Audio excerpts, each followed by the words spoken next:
Ассалаумағалейкум.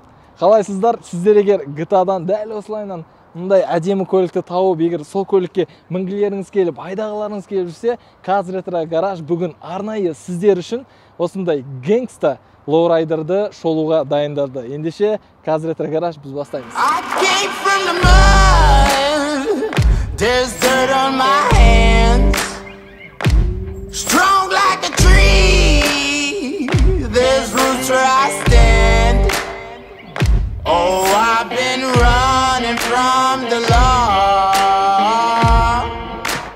Hope they won't shoot me down soon.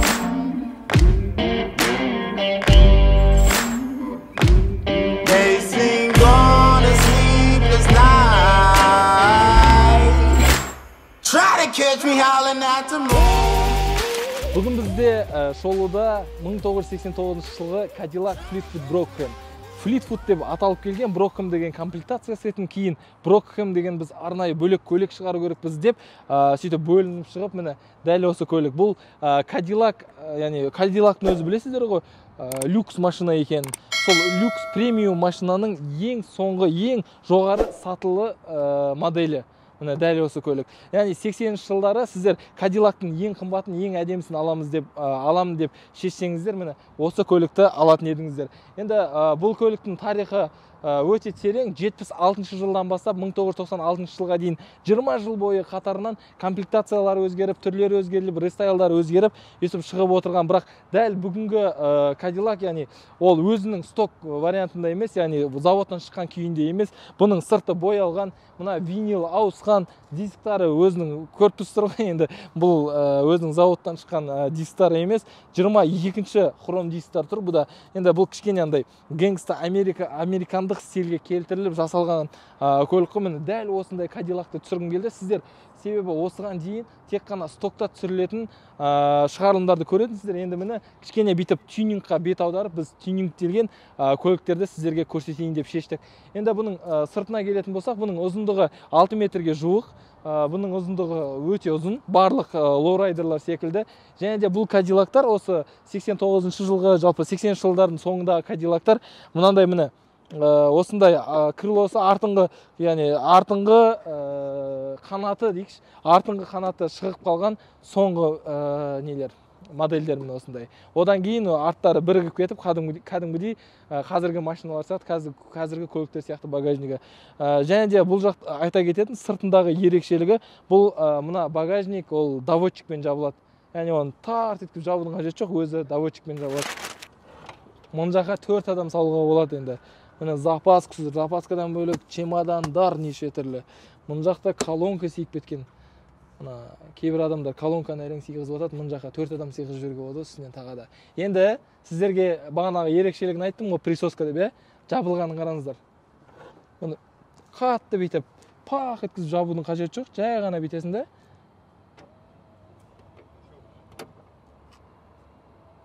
Өз жауып алды. Көрдіңіздер ме? Доводчик қой, присоска. И кілтті ала саласың спокойно. Естественно, жүкті жауа саласың. Қандай әдемі, мен негіз сол жылдардағы таңғалым, қазір анау жаңа көліктерде S-класстарда ғана присоска болса, бәрі анау кішкене одан классы төмен көлік айдайтындар келіп, мұнанкі доводчикпен жабылып жатыр ғой, мына жаңа көлік қой, деп таңғалып жасады. Ал ол доводчиктер міне осы жылдарда болған. 89 жылғы көлік болса да, мына жері міне пластмасс, мына жері темір. Получается, мына деталь, бұл бөлшегі басқа материалдан, мынау басқа материалдан. Менің даусым жақсы естіліп жатыр деген ойдамын. Және де тағы да назар аударатын ең басты нәрсе, ол Cadillac'тың логотиптері, шильдиктері.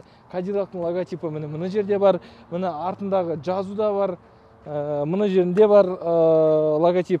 Мына фараларында бар логотип, және де алдында да мыңдаған жерлерінде логотип бар.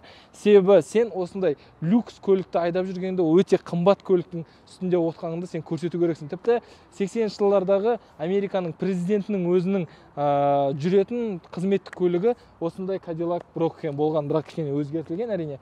Және де бұл көлікті неше түрлі киноларға түсіріп, неше түрлі гангстандай болады бір бір нәрсе банк тонап шығатын, және де бір бандитский бір райондардағы нига ағайындарымыз солардың барлығы осындай көліктерді ұнататын болған. Ол әрине лоурайдер жай ғана андай түр ғана жасалып қойған емес, және де пневмоподвеска орнатылған, бүйтіп билейтін, біз мына жерге қазір видеолар қоямыз, сол видеолардағыдай көліктерді ұнататын болған. Қараңыздар, менде мына сол жағында бар, мен 72 жылғы Девилімде оң жағында айна жоқ еді, бұл жақта уже оң жағында да айна бар.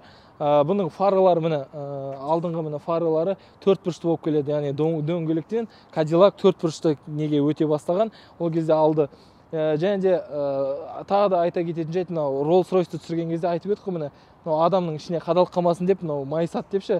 Ал бұл жақта ол себеппен бүйтіп майыстыратын қылып істемеген, бұл жақта астына трос бекітілген. Яғни ол жылдары Cadillac-тың логотиптарын, эмблемаларын көп ұрлайтын болғанда адамдар, сол себепті оны ұрламасын деп адамдар Cadillac міне астына осындай трос бекітіп қоятын болған. Сонда міне үстіп тұрады. Көрдіңіздер ме, троспен ешкім ұрлай алмайды. Мына жерде Cadillac-тың шильдегі поворотниктарында, мына жерінде Cadillac-тың шильдегі жалпы бүйтіп алып қарасаңыз өте әдемі көрінетін көлік. Мына хромның несі көп детальдары, енді ретро машиналардың барлығында.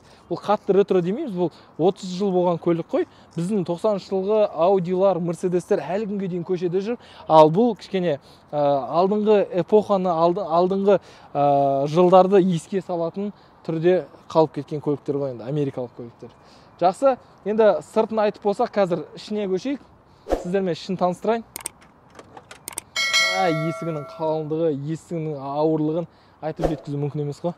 Енді ішіне келетін болсақ, бірінші есігінен бастағым келіп тұр. Қараңыздар, есігінде даусым жақсы шығып жатыр ма? Жел болып тұр бізде. Егер даусымнан бір қателіктер кетіп жатса, онда алдын ала кешірім сұраймыз. Есігінде міне қараңыздар қандай әдемі хром. Мына жерінде міне, егер арттан қазір енді самокатчиктер көп болған ғой, мына жарық сол үшін орнатылатын болған. Яғни мына жағынан мотоцикл, велосипед келе жатса, есігі ашық тұрса, олар түнде есігі ашық тұрғанын көру керек деген мақсатпен мына жарық орнатылатын болған. Біреулерде қызыл, біреулерде ақ жарық, мына жерде ағы да бар, қызылы да бар. Көрдіңіздер ме? Міне есігінің ашылып жабылуы да қызық. Міне есігінің ашылып жабылуы мынандай тартпалы тұтқа арқылы, көрдіңіздер ме? Тартасың. И қайтадан орнына жабылып қалады. Өте әдемі. Ағашпен көмкерілген, міне сыртының барлығы ағашпен. Cadillac-тың эмблемасы, қайда енді Cadillac-тың логотипі барлығы жерде бар. Міне бұл жақта мынау алдыңғы орындық, мына кнопкамен міне алдыға артқа регулировканың қазақшасы. Мына батырмамен алдыға артқа орындықты жылжытуға болады, міне. Көрдіңіздер ме? Орындық артқа кетіп жатыр, міне алдыға жылжытып жатыр. Оны жылжыту міне мына жақта. Көрдіңіздер ме? Міне оңға, солға да жылжытуға болады, міне. Сол жаққа көтеріліп жатыр, оң жаққа көтеріліп жатыр. Сонда тек қана мынау емес, барлық мына алдыңғы қатар жылжиды ғой. Енді мынамен ешкімді таңғалдырамаймыз. Алдыңғы терезенің ашылу жабылуы, артыңғы терезе барлығы электроподъемниктер, электро көтергіштер міне. Есіктің ашылып құлтанып жабылуының өзі міне электро. Көрдіңіздер ме? Бұл көлікте таңғалдыратын нәрселер өте көп. Тіпті көлікте круиз контроль орнатылған. Міне off, on. Көрдіңіздер ғой? Круиз контроль қосуға болады. Мынау батырма арқылы фарасын жағасыздар, міне жанып тұр. Мынау су шашады, терезеге, әйнекке су шашады. Сыртында тағы да айтпай кеткен жайт, барлық Cadillac-тарда сол жылдарда. Міне көрдіңіздер ме? Лобовойы толыққанды ашық болып тұрады бүйтіп. Лобовой толыққанды. Себебі мына жерде ешқандай бүйтіп дворниктері тұрмайды. Терезе сүрткіштері тұрмайды. Көрдіңіздер ме? Ол астына бүйтіп кіріп кеткен. Өйткені ол адамның видін құртпау керек, және де көліктің жалпы әдемілік сәнін құртпау керек деп артына кіріп кетеді. Нулевой положение дейді ғой. Бірінші положение қойсаңыздар, ол кішкене бүйтіп мына жерге шығады. Екінші положениеден бастап ол жұмыс жасай бастайды. Мықты, жалпы көліктің әдемілігі сіздерге ұнап жатыр ма? Ұнап жатыр деген ойдамын. Енді ішіндегі барлық фишкалармен сіздерді таныстырып шығайын. Мына алдында мынау печканың обдувтары. Одан басқа мына жерде мынау айнаны оңға, солға айнаны регулировкасы ғой. Регулировканың қазақшасын әлі білемей жатырмын. бағыттаушы айнаның бағыттаушысы дейікші, мына тартпа оң жақтағы айнанікі, сол жақтағы айнанікі мына жақта қалып кетті, сол жағында. Басқа ештеңке жоқ. Мына жерде печканы қосатын, жылытатын, терезеге абдур жасайтын ештеңе жоқ. Багажнигі бардачокты ашу арқылы ашылады. Бардачокты ашасыз, мына жерде сары кнопка тұрады, үлкен, осыны бассаңыз багажнигі ашылады. Салонда қараңыздар, басқа көліктерге сай емес, тән емес ерекшелік деп айтуға келетін ол мына жастықтар. Орындықтың кәдімгі үстінде бір жастық тігіліп болған секілді. Өте ыңғайлы, прям кәдімгі атамның диванында отырған секілді, себебі өте жұмсақ. Және де менің көзіме әдемі көрініп тұр. Сіздерге де осындай стиль ұнайды деген ойдамын. Маған ұнап тұр. Свет жанатын. Екі жағында да бар. Егер жаныңызда қызыңыз немесе келіншегіңіз отырып өзін боянам десе, мына жақта светтері бар. Арты өте кең. Менің бойым 1.80, мен өте ыңғайлы отырым, жұмсақ отырым. Енді мен сіздерге қазір капотты ашып, қозғалтқышымен таныстырайын. Мынандай үлкен монстрда не қозғалтқыш тұрған таныс болыңыздар. Бүкіл кадиллактар сияқты бұның капоты ауыр әрине. Қараңыздар қандай тап-таза күйінде сақталған көлік. Бұл көліктің жеке осы көліктің тарихы туралы айта кетейін. Бұл көлік бізге Қазақстанға Кеңес одағы кезінде келген, яғни жаңа күйінде келген, түсі ақ болған, түсі кейіннен қызылға боятылған, жаңа басында айттым ғой. Және де бұл көліктің қазіргі иесі 4-ші қожайыны ғой, 4-ші қожайыны, оған дейін 3 қожайыны болған. Кеңес одағына келген күйінде бұл көлік әлі Қазақстанда жүр. Қазіргідей алып кеп алып, сөйтіп тіркеуге қойып, бүйтіп айдап жүрген жоқ. Бұл прям Кеңес одағынан қазақстандық көлік қой. Бұл жақта капот 8 цилиндрлі V8 орнатылған, қозғалтқыш көлемі 5.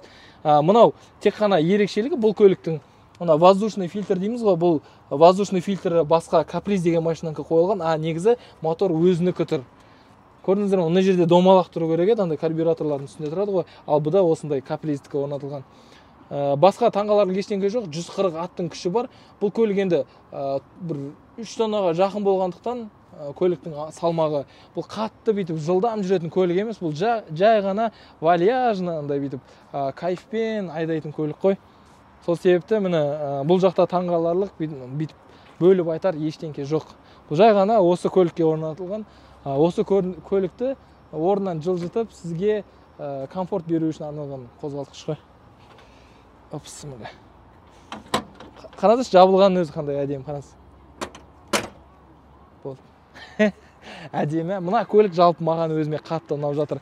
Енді жүрген кезде анау айтқан бір ерекшелігі бар деп айтамаймын. Ол кәдімгі сол жылдардағы кадиллактар секілді тып-тыныш, ештеңке естілмейді артық. Және де андай ямаларды, яғни шұқалақтарды ештеңкені сезбейді. Өте әдемі, ішінде отырып, прям андай рахатпен, ләззат алып, бір нәрсені ойлап, Американы ойлап, бір Техасты ойлап жүретін көлік қой. Мен бұл көлікпен енді әртүрлі адамдар андай геликпен барып алып кетіп жатады, біреулер бар Бентлимен алып кетіп жатады. Мен келіншегімді ұзатудан кейін, яғни той болған кезде, үйленген кезінде осы көлікпен алып кеткен едім. Осы көлікпен келіншегімді ұзату тойдан көтеріп, Ереке в своем репертуаре, короче. Yes, very good. Орысша қоспай, енді ағылшынша қосатын боламыз. Дамыған мемлекеттердің қатарына қосылайық депші. Ал кеттік ендеше айдап сыртын көрсетейік сіздерге. Осы жерде үлкен емес круг жасайық, одан кейін ары қарай жүретін боламыз. Бағалаңыздар. Бисмилля. Есік қатша болды ма? Бұны есіктерін қатша бұл керек. Бисмилля. Мынау камера болсын бұны жақта. Ой, оталған нәзі қандай әдемі. Ясын. Жап қатты. Қалай жұттың ма? Қатшап. Жоқ. Сөз түсірейін ба? Ал бісміллә деп жүрейік. Бар жанып тұр. Check the mic and make sure it sound right, boys.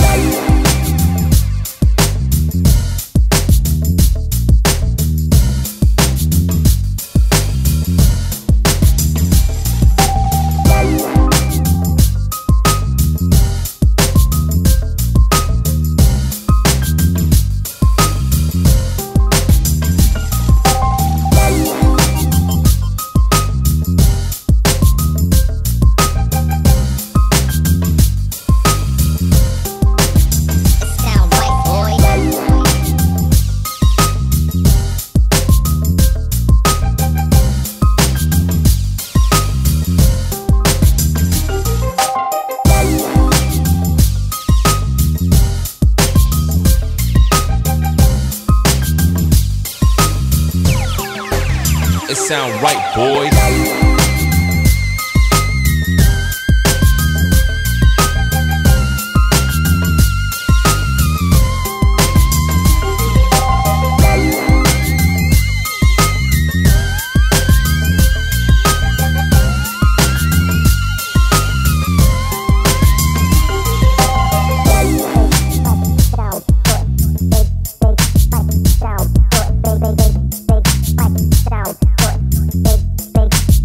It sound right, boys.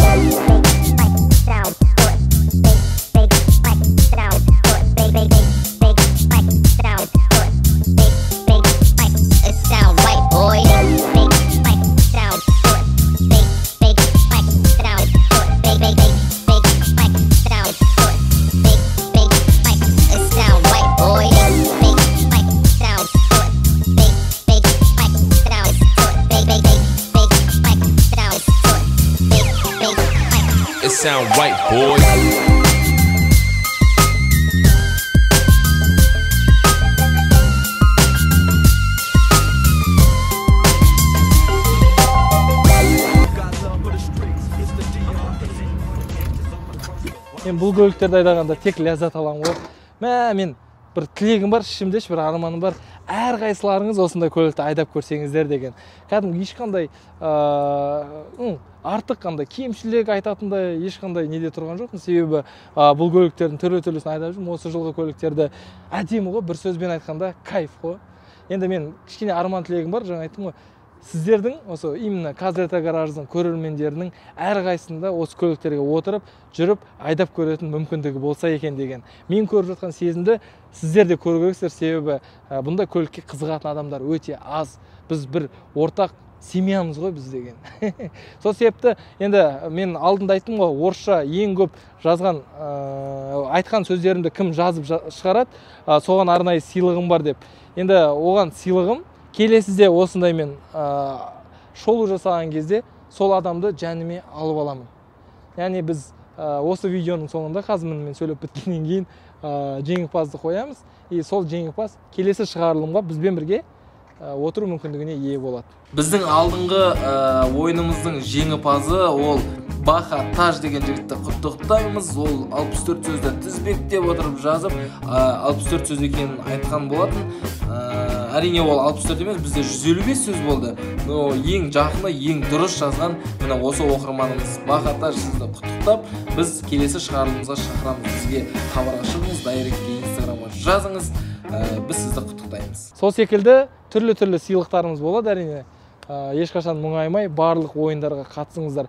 Достарыңыздың барлықтарымен бөліссеңіздер, өйткені біз сіздер үшін осындай қымбат тұратын, іздеп табылуы қиын көліктерді іздеп тауып, еңбек етіп, қажырлы еңбектің арқасында сіздерге шолу жасап көрсетіп жатамыз.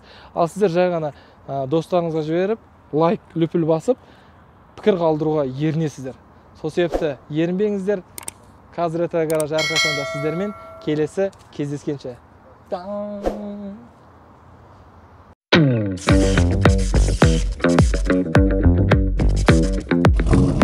Казретро гараж.